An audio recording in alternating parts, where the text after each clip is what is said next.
Hey, everybody, welcome back to From the Suggestion Box, navigating feedback, the good, the bad, and the say, what? I have the incomparable Breauna Dorelus here. And man, the beautiful thing about doing these podcasts is the chat beforehand, because it's already got us sparked up and ready to go. And I cannot wait to share. But before we dive on in, Breauna, welcome. Thank you. I'm so happy to be here. I'm glad to be here. I feel like this has been the making for a minute, and now it's happening. Let's do it. Yes. So for those of you who I can't even imagine who don't know who you are, can you tell us a little bit about who you are and what you do? Yeah, so I am the founder and chief cause consultant of Connecting the Cause, and it is a consultancy that works to center Black liberation and joy in volunteer spaces and identify and uproot oppressive and harmful behavior when it comes to volunteers and the work that they do and the programs that they connect with, the organizations they connect with. And so I lead co-learning spaces, workshops, consultant stuff around all things racial equity, specifically Black liberation, and making sure that Black voices are heard in volunteer and nonprofit spaces. Had been a volunteer engager for around a decade, and I realized that these spaces and places of paternalism and power imbalance and not centering community impact over volunteer feelings and what they wanted to happen. I just saw a lot of spaces where volunteerism became like Disney World and Burger King, and you have Have it your way. it's your way, and you can walk away with the mug and the t-shirt and all the good feelings, but not really be engaged with true impact. And so I wanted to shift it. I wanted to shift the narrative back to the community. And that's why I started it back in, I think now 2018. I love it. I love it. Shifting the focus back on the community, where it's supposed to be to begin with. Yeah. Man, there's so much. There's so much. Okay, well, let's start with this. Okay, let's start with this. Because a lot of people they struggle. As a matter of fact, I was having a conversation with a colleague of mine the other day, and I was sharing how I was holding somebody accountable for something that they were not doing. And it was a person of color, and I was holding them accountable for something that they were not doing. And instead of acknowledging what the issue was, the phrase back to me was like, you are upholding white supremacist ideals. And so I was talking and I was sharing this with a colleague of mine who is white. And it was funny because he said, I'm really glad to hear you share that. He was like, because there's a lot of times that in like the spaces that I'm in and the things that I'm teaching, he's like, I'm an older white gentleman who's teaching these things. And sometimes I'm like, he's like, am I perpetuating it? Or are these really just the right things? And he just wasn't sure. So he was like, it was oddly comforting for him to hear that we were kind of going through some of the same things. And so what I want to ask you is, how do people, how do they cause harm when they're not sure? And then, if they come across a situation like I had, where it's like, no, like you're supposed to log in at 9:00 and log out at 5, and you're coming in at 10 and leaving at 2, and somebody accuses them of that, like, how do they respond to that? I know that was a lot in 2 questions. So Sorry. Yeah.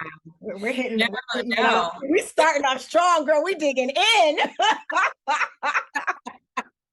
No, this is good. This is good. I think there's a lot to, unpack there, not knowing the full extent of the relationship that you have with the person, the Right. organization, values, all of that. Number one, I think that there's definitely space where people can mean very well, of course, and cause harm. Mm-hmm. Um, Particularly in the work that I do around volunteerism, there is definite spaces where, spaces of charity can create harmful outcomes, even though that altruistic feeling of wanting to do good and be good and do good in the world can, come up short for the person who deems what is and isn't successful. And so there's absolutely spaces that, harm can be created in that. I think number one, there's a difference in that particular scenario. There's a difference between, first of all, organizations needing to navigate, where are our values and what are our values seeped in. And Mm-hmm. organizations have to do the work and people have to do the work of recognizing like where their values come from when Mm-hmm. it comes to volunteerism, when it comes to professionalism.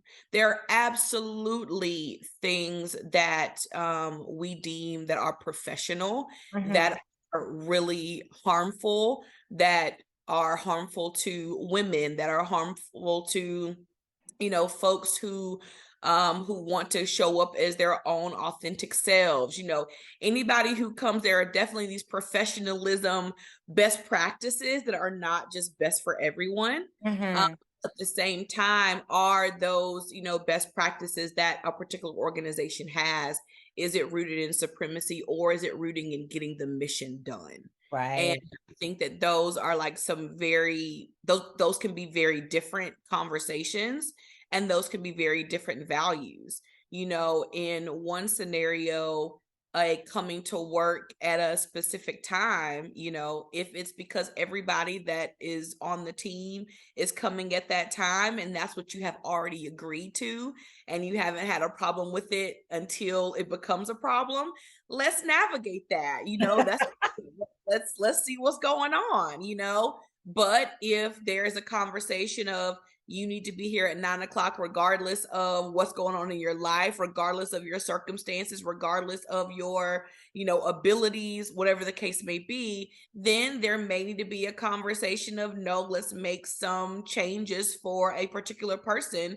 So, because it becomes an equity issue, Right. right? Right. So, really having to navigate, from a organizational perspective of what those values are and what those values are seeped in, while also navigating and saying, you know what, we're swimming in supremacy. We are. And being very clear about that. So, more than likely, we're going to have to detach ourselves and discover where those places are versus thinking everything is fine and dandy and butterflies when it may not be. Nice. Nice. I love it. And you know what I loved about that whole thing? That you didn't just take me at my word. You're like, based on, you're like, I would have to, obviously when I stop the recording, we dig in, like you could ask me questions, but it was like, and I think that is such a powerful thing, is like, hey, what is the full context of the story? Absolutely. Because 9 times out of 10, like I just did, people are going to tell you the pain point of the story that they want and need you to hear, but they don't necessarily tell you the whole thing. Yeah. So I love how you were able to give like an answer that blankets it, but with the understanding that without having full context, there's not really a way to answer this question right now. And I like that, because that's something that a lot of us need to learn how to do, because so many people will rush, they will hear the trigger word, they will hear whatever, and the emotions get involved, and it's like, and it's like, but did you even consider the other side? Did you even consider what might have led up to it? All of those things. So I'll tell you the full story off the recording. I'm just kidding. So, I'll stay on. I'll stay on. but I also like how you said it's a matter of, sometimes we have to look at it and maybe we have to detach. There are some things based upon what the situation is. A lot of things are very situational. And Have those conversations been had? Is this a breach of contract, or is this we're doing it this way because that's how we've always done it, and um there's really no like, what is the word I'm looking for? If it was done differently, it doesn't mean that the mission couldn't get done, right? Yeah, Yeah. absolutely. Absolutely. And that's such I think that piece is so, so critical to the work that I do with my partners, with clients, of thinking like there, is a different way and the mission can still happen. One of the things that I continue to have conversations about is volunteer orientation specifically, and just around communicating root causes and systemic causes, so that volunteers don't come in thinking that they are going to try to save a person versus them needing to come in and fight a system. And so I think that even in, spaces of orientation, when it comes to, you know, that volunteer onboarding and that orientation piece, it's really navigating, let's look at the root causes of things, the context of things. And actually, if you know the full context of what's happening and the full context of what's going on, then you can engage in this experience in a more truth-telling way. It does not take away from the actual work that needs to be done, but what it does is opens the horizon for all of the variables that make this particular, opportunity need to be happening right now. And it really opens the context for, why am I even volunteering in the first place?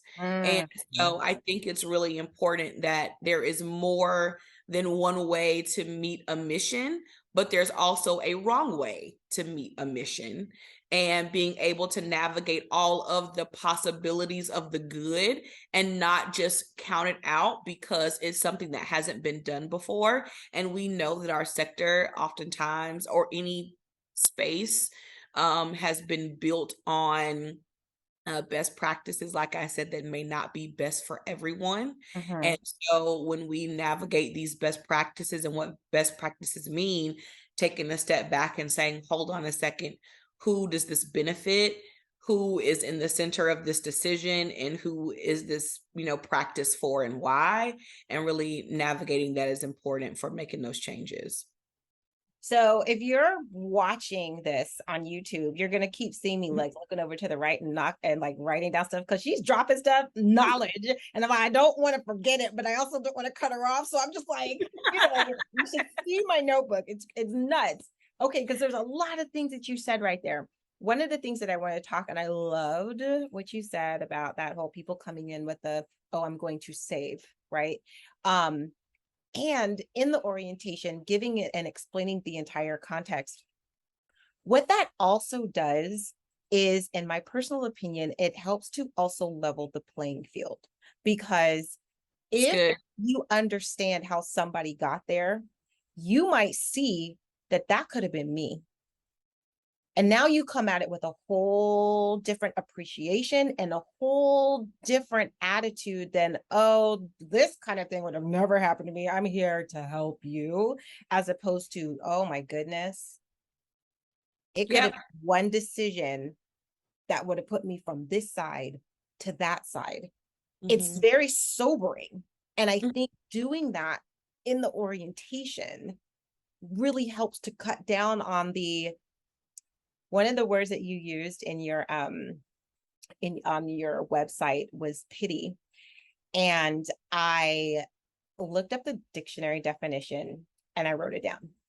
And it is the feeling of sorrow and compassion caused by the suffering and misfortune of others. And I feel that pity can have a dual purpose. I think it can be good to moving people to move, but how you move, if it's harmful, is not good. Because, within, and it's something that kind of we were talking about before, in the faiths that we have, we are encouraged to help those. And it's part of like the tenets of our faith is to help those. And sometimes that's what, you're moved by something, but being moved by it and staying in that thought are two very, very different things. So am I all about pity? To a point, yes, right? To a point, to get you to move to do something. But if it's going to get you to move to put you in a mindset of I'm in a better place than this person, that's when we have to be very careful about that, because that's where harm can come in. Yeah, that's interesting. I think for me, and I think about, pity, I would I would much rather be moved, and I am moved by wanting to see someone in the future as their thriving self. And Mm. I think that is where I hope for people to land. Mm-hmm. When they see someone who is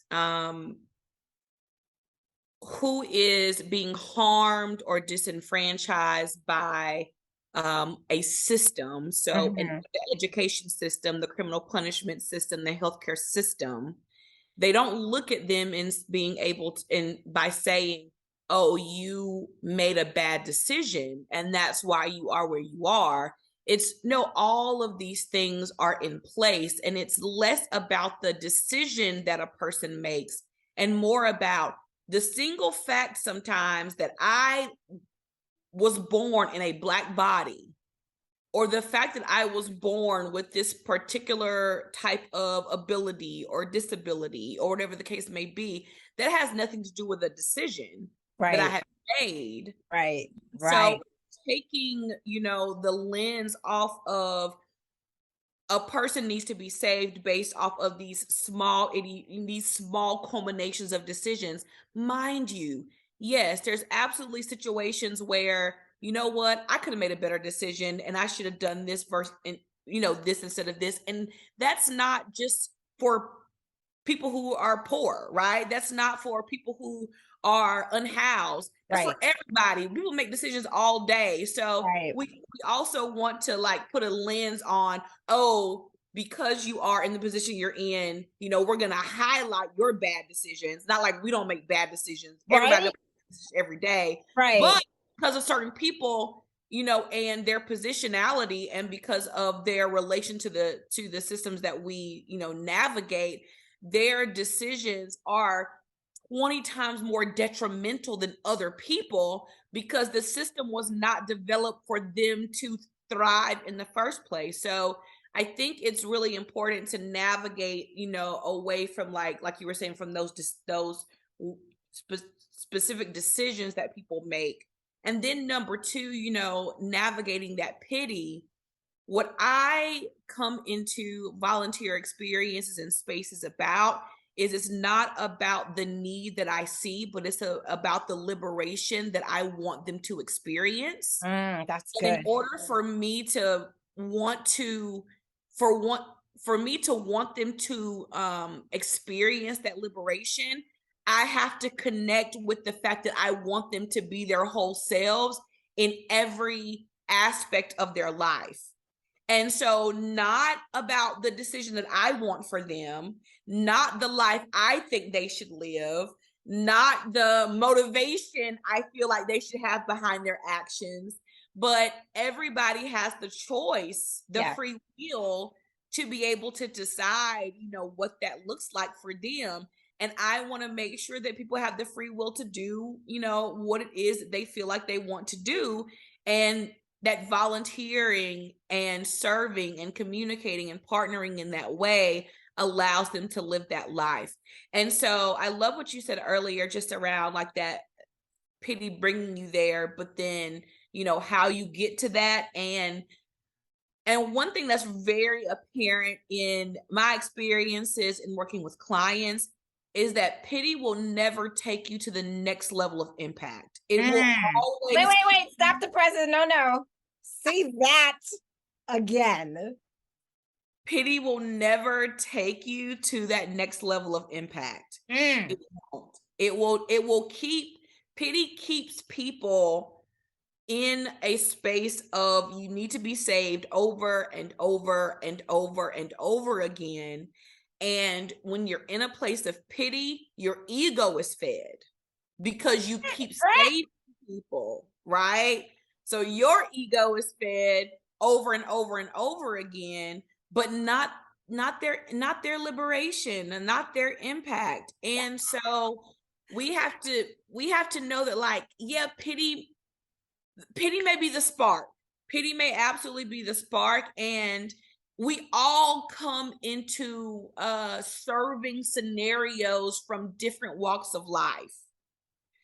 But my hope and prayer for nonprofit spaces is for a volunteer to walk out of that space and say, I had these deep-seated stereotypes about this particular community. What now has changed as a result of me being able to experience them in this way that this nonprofit has facilitated?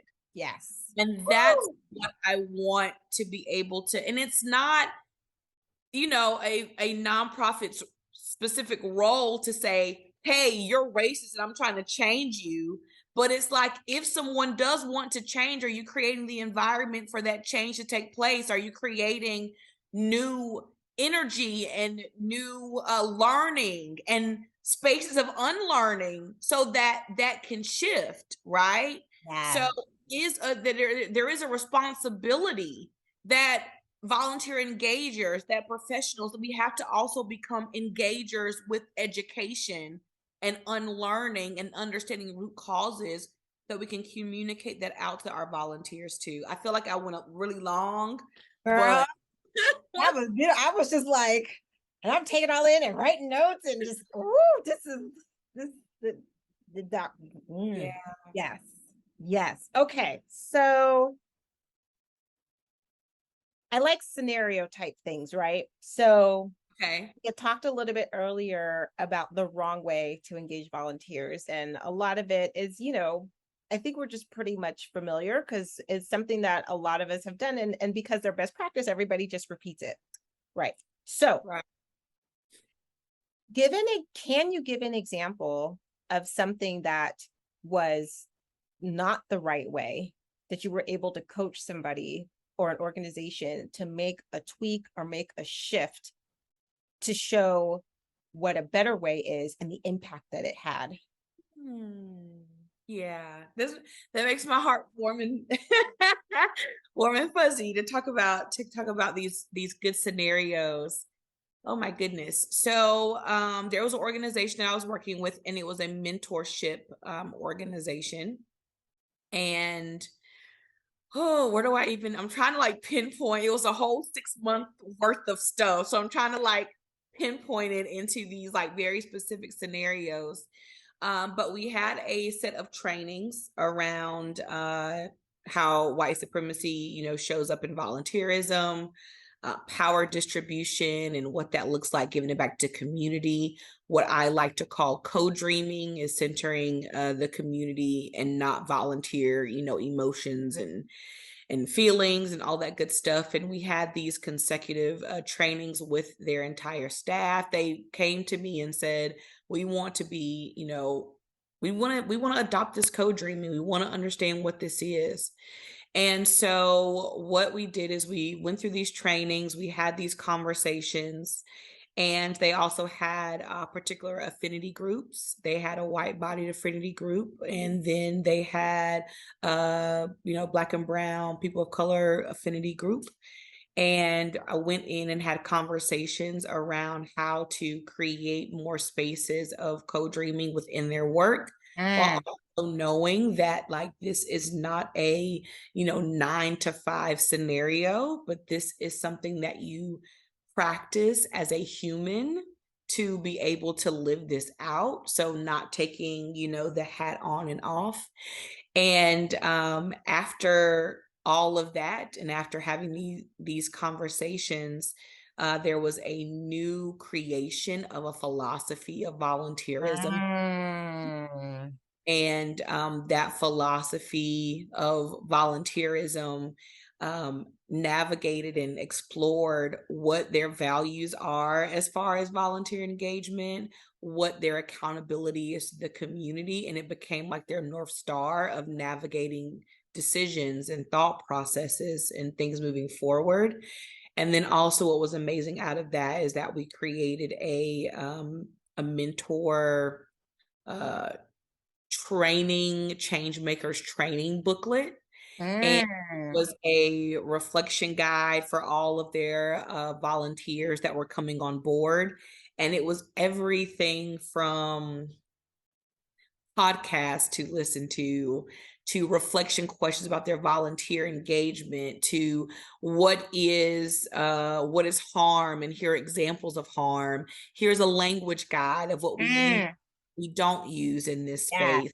Yes. And what the outcome of that was is that staff felt so much more confident in being able to have the day-to-day, at the ground, heart conversations with volunteers when they saw them experiencing, when the community was experiencing aggressions through the volunteers, or when someone says something that was harmful, or when a volunteer wanted to sort of kind of throw around their power, the weight Yeah. of their power, right? They were able to say, remember, back when you started, we had this philosophy and you signed it and Yes. you agreed to that. I want us to circle back around and have this conversation about how that, needs to be at the forefront versus what's happening right now.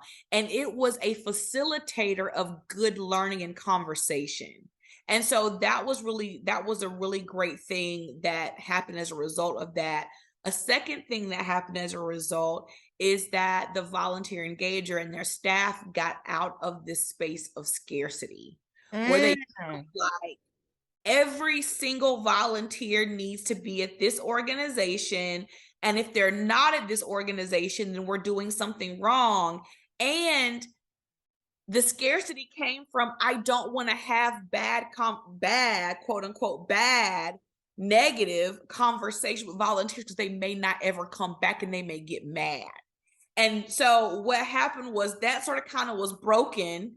And it was like, you know what? If they don't come back, that means they And don't align with our values. they don't need to And be. that's okay. That's And there was some like confidence that that's okay. And that we are going to start drawing people who really are in alignment with wanting to learn and grow. And so those changes and additions to really set up the staff and their volunteers, right? I'm not, what I talk about and what I center is, putting community, first, particularly, Black folks in the center of this work when you're dealing with, Black communities, and being able to say it's not just that, forget volunteers, like we can't stand them. Since right. you don't need to be volunteering in the first place. It's not that. It's that there's so much has been built on, managing you, that we forget about the solutions that the community has already set forth. And Right. when those things are in battle with one another, we need to talk about what it looks like to bring all of that in at one time and be able to find a solution. So it's not about you get kicked out, you get placed in, but it's about there's good happening with volunteers, there's good happening with the community. How can we ensure that we're fighting, the right people and the right things to make the change? I need to take a sip of water. Hold on, just saying. Girl, you just woo! I wasn't ready for this. I was not ready. I was not ready. All right. I'm telling you, once you get me fired up, Oh, it just happens. this is so great. And I am on this charge. And I thank Mr. Barry Altland for this. I am on this charge of changing people's mindsets from the difficult conversation, from the hard conversation, but calling them meaningful conversations, because you find out what you need. And when you get what you need and extrapolate what you need from that conversation, it becomes meaningful to you, because now you know how to move forward. You know what to do. It might be difficult to like get up the nerve to have the conversation, but it's really, if we don't even enter it with a negative view of, oh, this is going to be hard, this is going to be negative, as opposed to, we're going to have a meaningful conversation, and at the end of this, I'm going to know how to move forward. Yep. It just makes a difference. And to your point, it is still a meaningful conversation. If the volunteer doesn't want to come back, that's okay, because you know what, somebody else will come. Yeah, clarity Yes. Clarity has been laid out. There's clarity now. Yes. If you didn't know before, like what we stand for, now you know. know. If you saw it and you ignored it, well, it's real, and here it is. Yep. Look, if you didn't know, now you know. Okay. All right. Yes.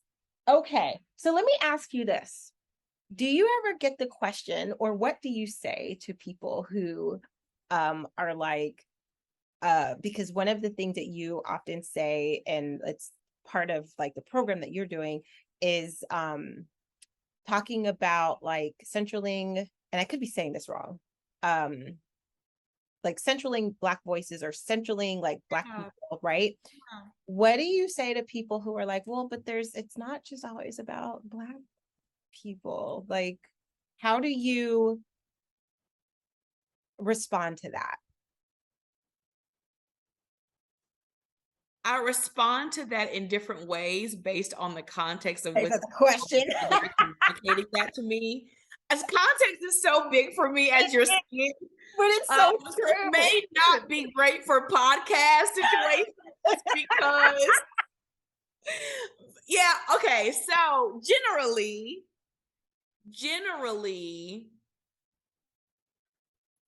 there is, I have to investigate and interrogate the understanding behind that question and the energy behind the question. Because what can easily happen is a whataboutism type of scenario and situation where, let's say I'm talking to an organization and 70% of whatever they call their clients, their neighbors, their recipients, who volunteers interact with are Black folks. Okay, let's say that.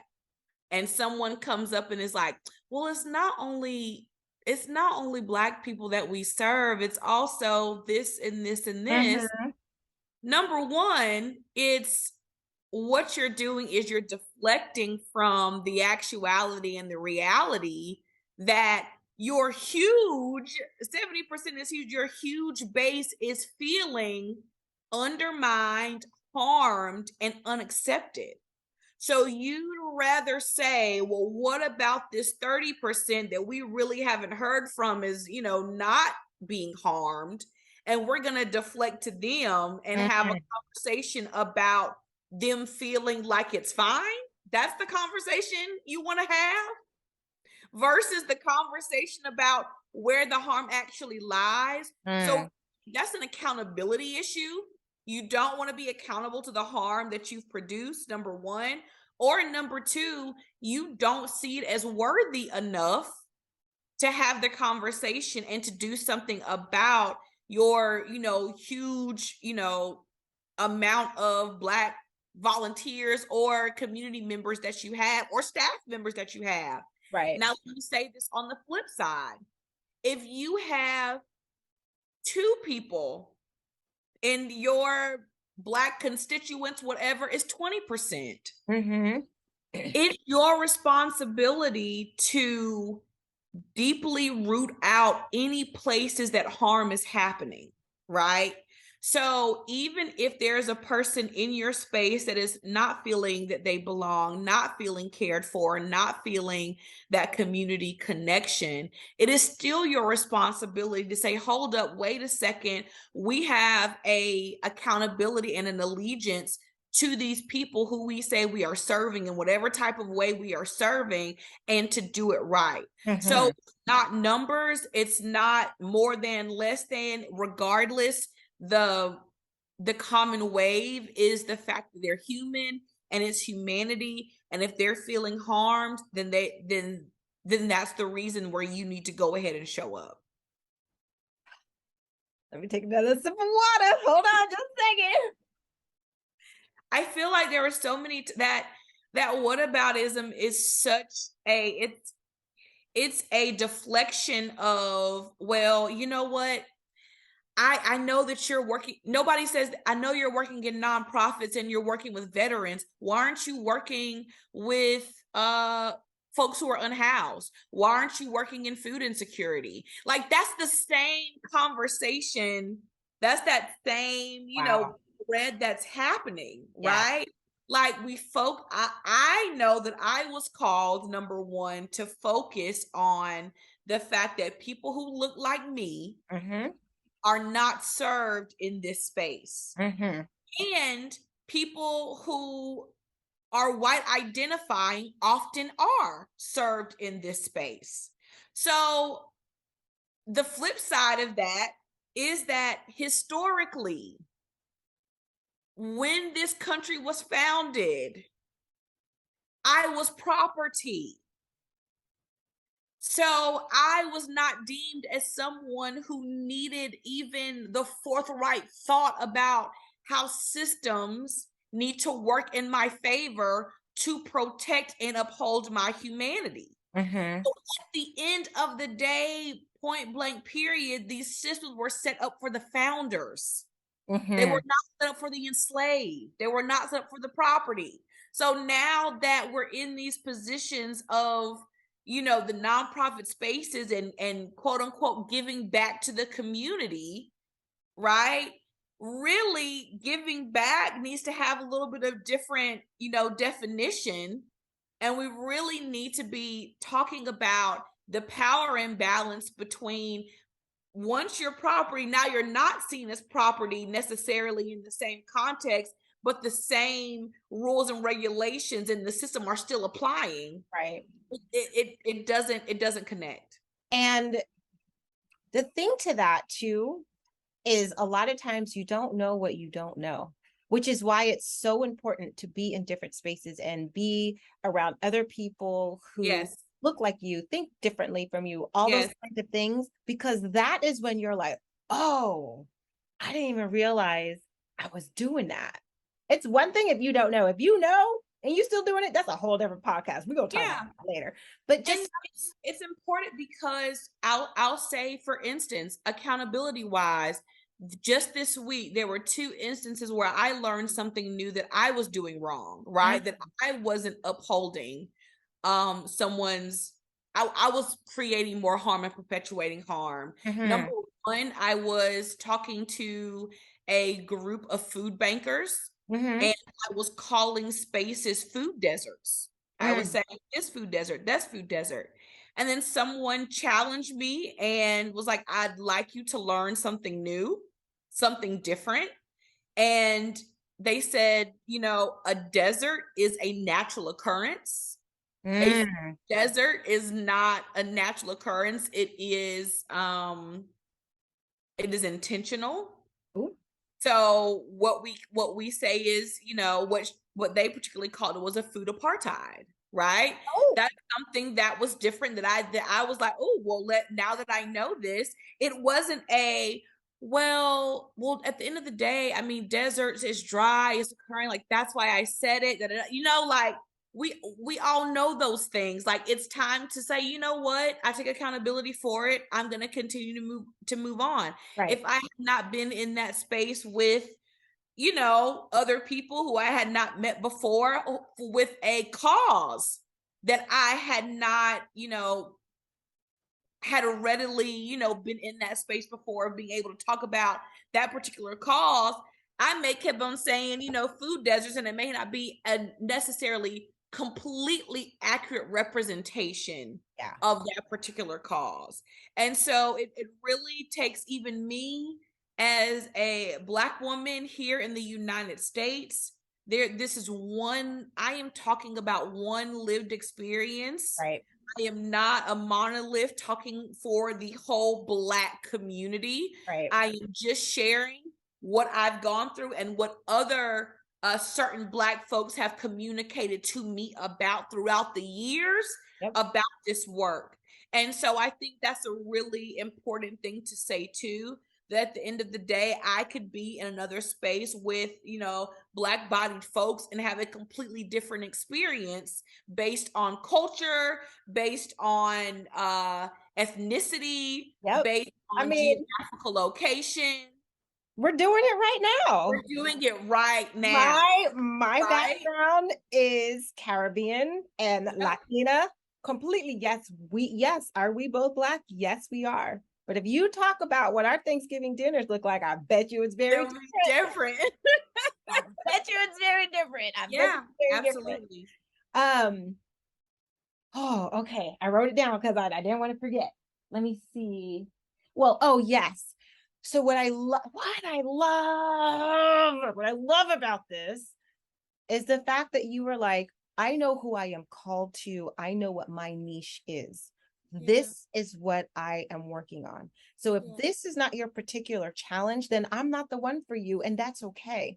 But if Mhm. this is a challenge or a problem that you are trying to solve, then I'm the one. Come to me for this. But if not, it's okay. I'm not going to change who I am, what I say, what I do to fit into what you need, because that's not what it is. It's like trying to put, like, what is it, a square One peg of in the, a yeah. round hole or Oh, something like yes, that. yes, Something like, you know what I'm trying to say. Um, yes. and I think that is so important, because oftentimes people try to do that broad brush stroke of everybody should be for everybody. And no, if everybody's for everybody, then you're for nobody. And Mhm. there are different things that you are going to be able to speak to in a way that nobody else is going to be able to do it. And then, hey, when that's the need, then you call Breauna. If that's Yeah. not what you need, then there's many other people out there who are doing Amen. similar work that is going to be able, maybe, to lines up better with what you need, and that's cool. But don't get her to not do something because it doesn't line up with you need. You go find who's doing what you need. Absolutely. Okay, so I have a question for you, Okay. because community is everybody who is, well, the way I look at it in terms of community, it's everybody that's involved. And then what I love about community is that everybody has a role, everybody has a purpose, which means every person counts because they have something to give. It's not Yeah, always what is being received, because even people who are receiving have absolutely. something to give, right? So this is something that I've come across a couple of times. And so I'm just curious if it's something that you've come across. And if so, how do you respond to Yeah. it? People who are not people of color, who um, have volunteered and because context is important, um, have volunteered and have, especially depending on the organization that they've gone through, it's been set up in such a way that it is like that saviorism has been stripped. Like those things have been put in place, and they come to volunteer, but they feel bad because they're like, you know what, I I'm white, and should I even be like volunteering, because like almost to the point where in some spaces they've been almost made to feel bad because they're the ones showing up, because they're not Mm, people of color. mhm. Like, have you ever had that experience? And if so, like, how have you responded to that? I have had experiences where people feel shame to the point where they're like, you know what, I'm rethinking this whole thing. Mm, Um, and I think that is a I think one thing, it's where's the shame coming from is one thing, because number one, I never promote or want to promote an organization making a volunteer feel shame, right? But if the shame is coming up from an intrinsic, I'm thinking about this root cause, that racism is a determining factor for how well this community does in A, B, and C. And then as a white person, something is coming up, and that first feeling is shame, right? Then what you're doing is you are really culminating all of your lived experiences in this moment of like, wait a second. And instead of embracing the shame that may come up, I like to reformat it and shift it, right? In a way that it's like, I don't want you to embrace the shame. I want you to embrace the fact that what you're having is a moment of reckoning, that you actually want to do something different than what you've done in the past. Yes. And that's a very good thing, to be aware enough to want to shift into Yeah. doing the right thing. Yes. I think Yes. Kende says it like, white folks were abolitionists. Right. Right. Like, it's not Yes. not this either, Yes. and it's like, I think what sometimes happens is they say, well, I'm either a good white person or I'm a bad white person. And they do that in these silos, versus, you are a person that is in a white body that is making a particular decision for or against something, right? Yes. And at any point in time, you can change the decision. And it's not wrong for you to change the decision, or change a way that you are acting. And it's okay to say, I used to do this. Now that I've come into this new learning, I now feel this, right? And there is nothing that I can do. I mean, I will say, and I've shared this story before in other spaces. I was an international studies student. I studied abroad in Honduras at an orphanage.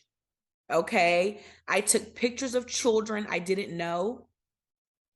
I took a job away from a person who could build a well way better than I could have ever, who had the skills to do it. And they put a shovel in my 19-year-old hands and said, here, do this thing, right?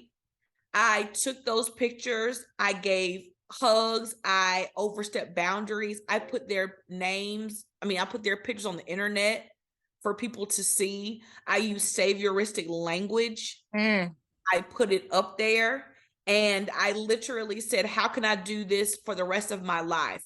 The very thing and the very place that I created harm is the very place I found where my passions lied. That's a hard thing to navigate. Yeah. It's a hard thing to have to grapple with, that the thing that I love that sparked this lifelong journey is the same thing that I created spaces of harm, and I stripped away, pieces of dignity there. And so what I have to say to myself is, now what I am doing is I am dedicating this lifelong journey to not doing it again. Yeah. And so the next organization that may go overseas and try to do this thing, hopefully they would have heard this message of co-dreaming and will do something different. And that is what I can do moving forward. And so I could have let that shame say, you know what? I wasn't cut out for this. I created harm. That was the very thing that I wanted to do, that I will never do again. And now I'm just gonna, I don't know, become an accountant. Nothing against accountants. I'm gonna become an accountant, or I'm gonna become a teacher, or whatever the case may be. I'm just not gonna follow this because I'm not worthy enough to be able to do this work. When if I am still growing, there are still layers of me that are uncovering. There is probably, I'm sure, a workshop I did 3 years ago that I probably said something that ain't in alignment with what I feel now. Right. Like there's a learning, there's language that we used years ago that was acceptable that is not acceptable now. It's our responsibility to say, you know what? I take accountability. I'm going to shift, my those expectations of me being a perfect person Yep. because I am not perfect, but I am going to be perfect in the way that I try to move forward, and I'm going to press forward. I think that's the important thing. Take another sip of water, y'all. Hold on. What? I love that, right?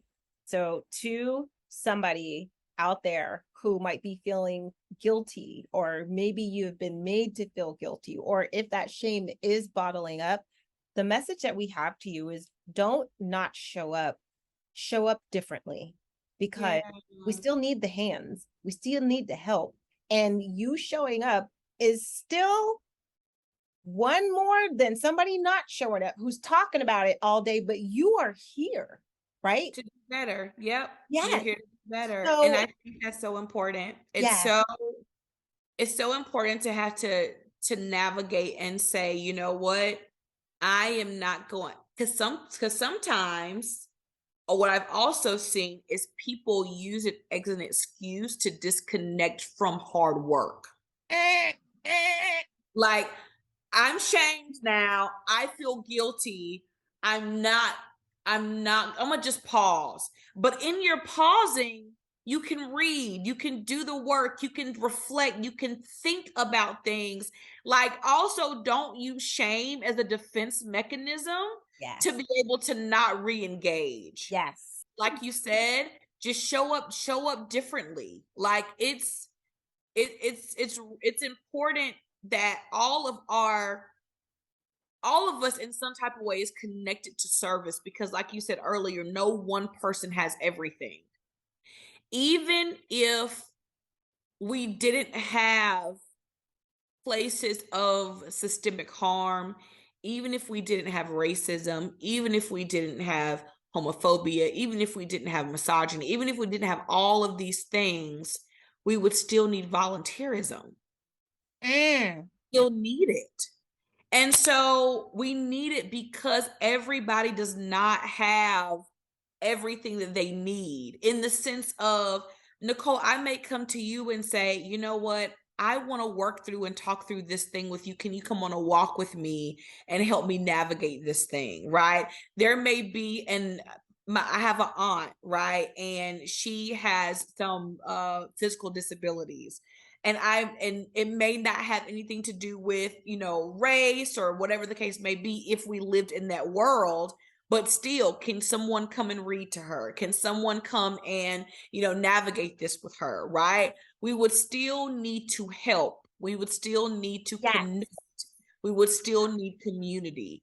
And so that's why it's so important to still be able to show up. yes. And that just, oh, that takes me to that whole other thing. It was that feeling of community, right? Yeah. Everybody has something to share. Everybody has something to give. The community itself does not thrive if you don't show up as who you are. Yeah. So that was just one of those things, like you said, even if like it was a perfect world and we didn't have any of those other isms, we still would need volunteerism, because that Yeah. is what, by us helping our fellow person, that is what helps us to thrive, to continue to go. Absolutely. And so then, that could take us to a whole nother I conversation know. of And at the like, end of the day, the world would just be neighbors. We would just be I neighbors. mean, come The on, Mr. world Rogers, the let's world would be go. neighbors. We would just be neighbors. It would be neighbors helping neighbors, and it wouldn't be this Neighbors, power all imbalance. these, And so yes, it would be yes. neighbors You know helping what? neighbors. That's gonna be the name of the podcast, along with Context is King. And I have like 6 different titles, even though I just threw up 3 fingers, but whatever. my heart hurts because we have to come to an end. This was so phenomenal. The good thing is I've been able to hydrate this whole episode because that's never happened before. So thank you for helping me to achieve my hydration goal. My dear friend, how can people reach out to you? How can they connect with you? How do we reach out and touch Breauna? Yeah. Definitely on LinkedIn. I'm there, Breauna Dorelus. My soapbox is on Instagram. So that's where I preach and teach. That's at Connecting the Cause. And also my website, www.connectingthecause.com. And I have a heartwork session coming up on August 17th. And so you can find information about that on my website. It's called Heartwork Sessions. It's for volunteers, volunteer engagers, anybody connected to helping around these open conversations of what's going on in your mind and your heart. And it's a community of folks wanting to center the communities and to co-dream. And so that's where you find me. Co-dream. That's like, it's gonna be, I'm telling you, there's gonna be like 6 different titles. Co-dream and that just, oh man. Breauna, thank you so much. Thank you so much. And to all of those who are still listening or watching, thank you for joining us for this time. I hope you got golden nuggets. I got nuggets and hydrated.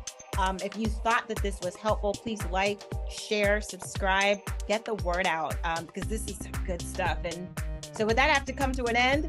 And I want to thank you so much for joining us for this episode of From the Suggestion Box, navigating feedback, the good, the bad, and the say what?